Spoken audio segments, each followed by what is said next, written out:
Welcome to Decode Your Burnout, the podcast where we crack the code on burnout based on three primary factors: your programming, environment, and personality. We also feature experts who debunk the myths about what it takes to be successful in their industry and spin those tips to fit the workplace so you can optimize the way you work. I'm your host, Dr. Sharon Grossman, a psychologist turned coach, author, and burnout expert. If you're burned out and want to go from exhausted to extraordinary, book a free breakthrough session with me by going to bookachatwithsharon.com. And if you want to see how you're doing and what to focus on next, download the Burnout Checklist. You'll find the link in the show notes or go to bit.ly/checkyourburnout. Now let's get started.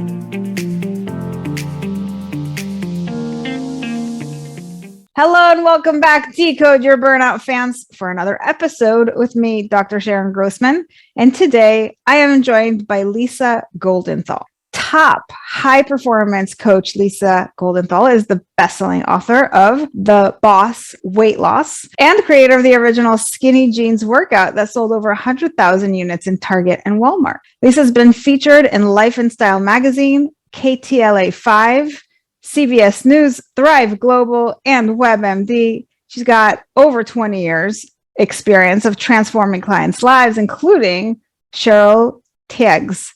Lisa's recognized as an expert VIP, high-performance lifestyle coach, and corporate health and wellness specialist, creating customized plans for clients to combat sleep deprivation, stress, and unhealthy eating. She gets results for high-impact CEOs, senior executives, and busy entrepreneurs by holding them to the highest level of unbreakable accountability to achieve work-life balance and get in shape while increasing productivity and energy levels. She inspires clients to go from stuck to unstoppable in all areas of their life: wellness, weight loss, business, and mindset. You're probably wondering, what am I thinking having her on this show? This has nothing to do with burnout, but it has everything to do with burnout. So Lisa, welcome to the show. Oh, well, wonderful to be here, Sharon. Thanks for that really nice introduction. Yes, of course. So I know that we're going to be talking about really how to energize your body for high performance, which I know every high achiever wants to know that because we're all struggling, especially when we're burning out. Energy is the first thing to go. But before we do, I'd love to hear your burnout story. Oh, absolutely. Thanks for asking. I mean, I can remember very clearly, like, not having real boundaries around when I would work and not work when this whole pandemic started to happen, and everything about the way that I did business changed. So I got real aggressive about, jumping into everything that I do full force. And I didn't have any boundaries. I'd wake up, work, bring my computer with me into the bed and my phone, even though I preach otherwise. I'm just shooting you straight. Yeah, I work too much. And then I got burnt out, and productivity starts to diminish if you're not working in sort of a Pomodoro way, work break kind of stuff. So for me, I found going away and traveling, even though I was working remotely, really helped me recover from that burnout and get sort of that higher vantage point that I always get whenever I get on a plane. I feel like I can really see my life from a higher vantage point and take action to create it. And part of that was there was no balance in my life. And even though I help others find balance in their life, I've since then found balance and I feel much happier now. I love that story. First of all, thank you so much for sharing that. I know that there are a lot of people out there who are doers, who work too much. They don't have boundaries. They're always trying to get more done. It feels like there's that pressure that they always have on top of themselves. Some of it is coming from outside, but a lot of it is also coming from inside. So I know a lot of people can relate to your story. And often we take them through an exercise where they have that vantage point when they close their eyes and they're kind of meditating and relaxing, and we're doing visualizations. But I love this concept of actually physically being on an airplane and feeling yourself kind of at that higher vantage point where you're looking down, not just at the world, but at your life, like what is happening. And that gives you perspective. Like there was clearly a gap in my life.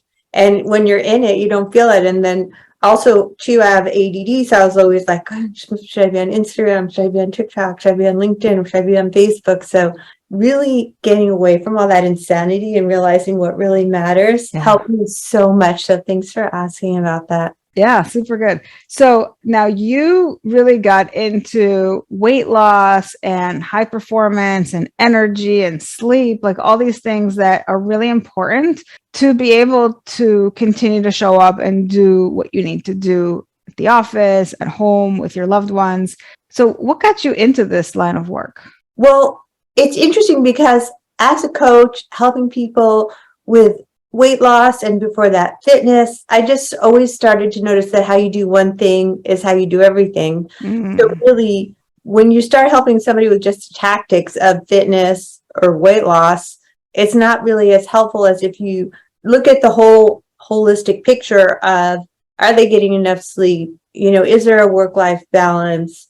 Are they managing stress? Do they have a morning routine? Is there a mindset practice? Like all the steps that I teach in my book are not only about weight loss, the 6 steps to success. It has to do a lot with your mindset.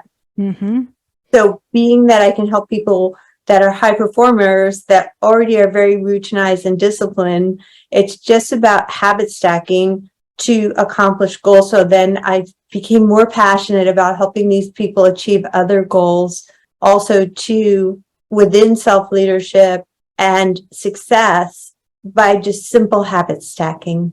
That's great. I love it.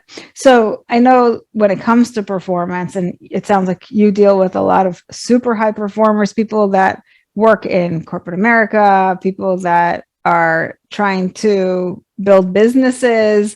So what are the biggest myths that these people have that you've seen about being high performers? Right? Oh, I love this myth that people think that breakfast is the most important meal of the day. As somebody who's helped a ton of people not only lose weight, but have unstoppable energy with intermittent fasting, one of the strategies that I'm really passionate about, it's not true. The breakfast is not the most important meal of the day. If your body is constantly digesting food, you don't have the energy to put into the things you really need to focus on as a high performer, which is work. I love that you brought this up because actually we are culturally, conditioned to think that this is true, that we have to roll out of bed and the first thing we do is stuff our mouths with something. Right. And I think the idea there initially was food is energy. You've just slept all night. You haven't had anything to eat. You're about to go and do something. So we have to fuel you up, right? So it makes sense conceptually. But then when you're looking at it from the perspective of what you brought up, and this is what I talk to a lot of my clients about as well, if you think about your body that is digesting the food, if you think about it like a factory, and I say to my clients, imagine that you never turn the factory off, right? It's just on for like 18 hours a day. What's going to happen? Right. And they get it. The body is going to burn out and it's going to be sluggish because it's constantly digesting food, especially before you go to bed. It's the worst time to eat. So there was like a really interesting study done by Japanese scientist, Dr. Oshumi, who won the Nobel Prize for Medicine in 2016, on the amazing things that happen inside your body during the times you don't eat. So a lot of times I put my clients on a 16-8 protocol with intermittent fasting. So during the times you don't eat, you're sloughing off bad cells and you're in a ketosis state. So then you're a fat burner rather than a sugar burner. And if you're burning fat for fuel, it's a more reliable energy source, rather than if you're crashing and burning and you want that snack and you're loading up with carbs and sugar at 3:00 because you're crashing, then you get that energy and then you crash even more. And then you want more carbs and sugar because they're addicting. So it's a vicious cycle. And one of the most common causes of low energy is a diet that isn't giving you the nutrients that you need to be energized. Yeah, so we could talk about this, I'm sure, like all day long. Right. But I'm so glad that you're bringing this up because I do think that it is something that we have kind of instilled from the time we're born, that you have to have breakfast. And while there's a lot out there right now about these kinds of diets like intermittent fasting, I still don't think that the large majority of people really understand what it's all about and why it's good for them. And so I think it's really important to talk about this from an energy perspective, especially if you find yourself dragging and you want more energy. Actually, eating less is going to do you a lot of good. So that's a fantastic myth to get us started with. What else you got? Okay, well, the blue zones would back that up too, just to close that loop. Dr. David Sinclair's done a lot of research, and definitely the people that are living the longest are eating less. Mm-hmm. Another thing is that you don't need to sleep a lot if you're really busy. And when you're sleep deprived, your body isn't getting the rest that it needs to function properly. And studies have proven, and I can vouch for this personally, that when you're sleep deprived, your mood and your cognitive abilities change and your body can't perform optimally.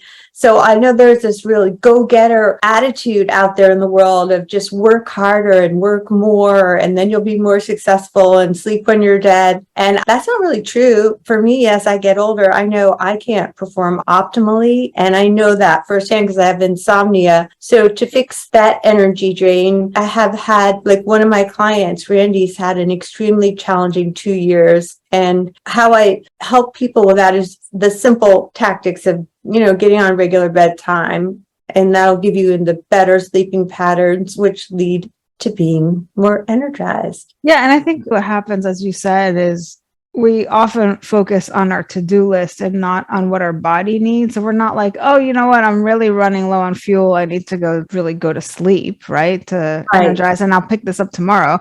We're like, oh no, I'm not done with this project. Let me keep going. And we're just pushing ourselves beyond what we really should be doing. And then we're paying a price for it, because what happens is then you get less sleep. And oftentimes, you know how it is where you go to sleep a little too late and then it's really hard to fall asleep, even though you're exhausted. You're kind of wired but tired. That happens a lot. I've had that happen. Yeah. And so now it's like a double entendre. Now you wake up in the morning just barely, and you don't have, we talk about brain fog. You just don't have the energy to focus.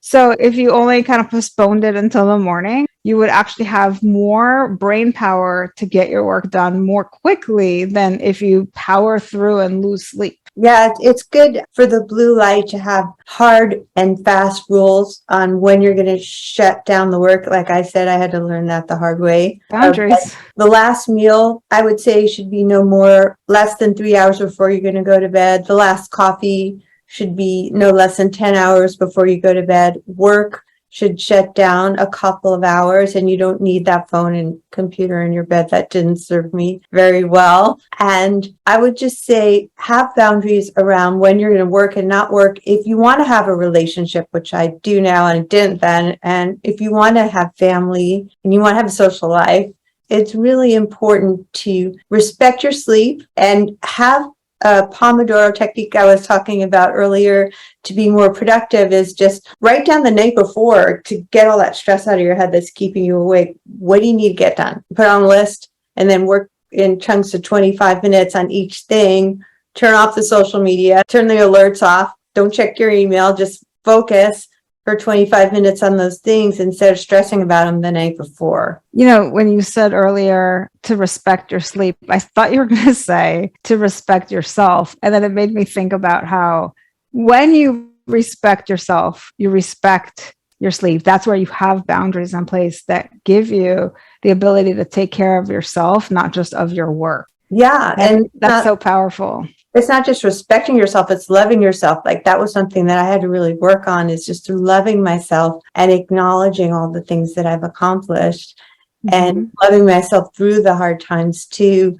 And because I love myself, I'm going to eat the right fuel to have that right energy. I'm going to get enough sleep to have the right energy. I'm going to have these boundaries. And then you show up in a way where people are like, when you lead yourself first, people will notice it. And you're a more powerful leader because people watch what you do, not what you say to do. That's so strong. I love it. Okay. And what's myth number 3? Okay. Well, we already talked about sleep and we talked about what you eat. And I hate to bust this myth, but alcohol is not your friend either.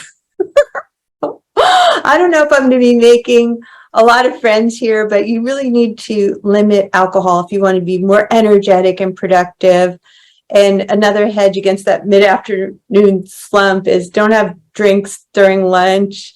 It's the sedative effect of alcohol we all like to have a drink, right? But it's the midday, it's really, the sedative effect is even stronger. And also to avoid a 5 o'clock cocktail if you want to have energy in the evening. So I think there has been a crisis of mental health and physical health and over drinking during this pandemic because it's been stressful.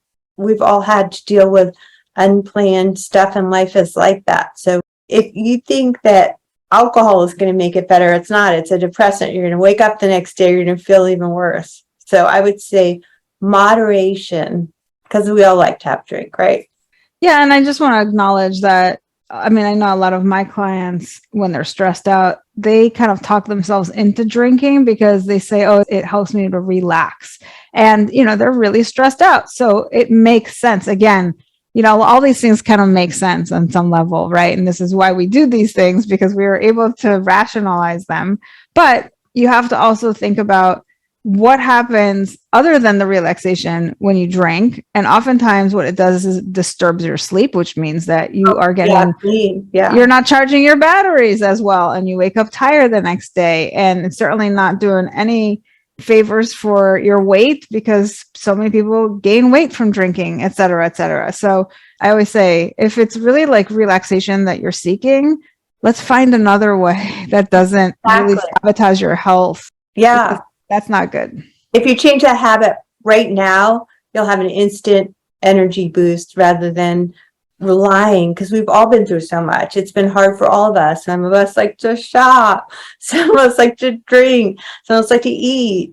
But in the end of the day, you want to feel good about yourself, and you respect yourself and love yourself more when you start leading yourself first and having boundaries around when are you going to drink, when are you going to sleep.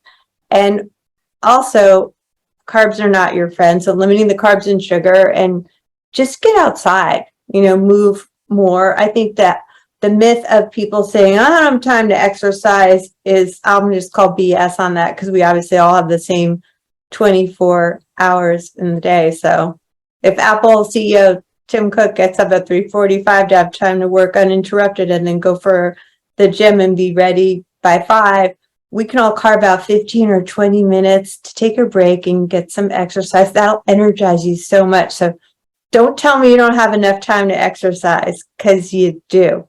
Yeah. So what it boils down to is really making yourself a priority. Exactly. Just putting it in your calendar, making a schedule, have a morning routine where you don't look at your phone, you don't look at your computer until you've done, like for me, a little bit of a meditation practice, a little bit of exercise. It's not like an hour or two. What would you do if you had 20 minutes just for yourself before anything happened in your day? Just think about what would that be to you and do it. And, here's a pro tip just to wrap us up. You said breakfast is definitely not the most important meal of the day. And in fact, it would do us good to skip breakfast. So think about how much time you currently spend on breakfast and use that time in the morning to exercise. And voila, you found the time. Thanks, Sharon. Absolutely. I'm so glad we're in sync on all this. I really want to help you guys. Just one small step, if you could take one of these tips and just implement it one at a time into your life, exponentially going to help you have more energy. I love it. Well, Lisa, thank you so much for coming on and talking to us about ways that we can energize our body and be the high performers that we all strive to be, and to do it in a way that is sustainable, because we don't want anybody to burn out in the process. Now, if anybody who has listened to this wants to follow you or work with you, where should they go? Well, you and I met on LinkedIn, which is absolutely my favorite social media. So Lisa Goldenthal on LinkedIn, follow me there. I put out free tips all the time on my LinkedIn. Fantastic. Very good. All right. Well, again, thanks for being on the show. And for all of you thinkers out there, what did you think of the show? I'm curious. If you're a feeler, how did hearing this make you feel? And for all you doers, what are you going to do based on what you've heard? Now, regardless of what your personality code is, my goal is to spread the word that burnout is a unique experience. And by decoding it, you can find solutions that are equally unique to you. Help me spread this message by subscribing to the show on Apple or Spotify and leaving us a review telling us what you think, feel, or do differently because of the show. If you're watching us on YouTube, you can also leave me a comment or questions to answer in future episodes. And please recommend the show to anyone struggling with burnout. If you're ready to take the next step with me to decode your burnout, go to decodeyourburnout.com, and I'll see you right back here next week.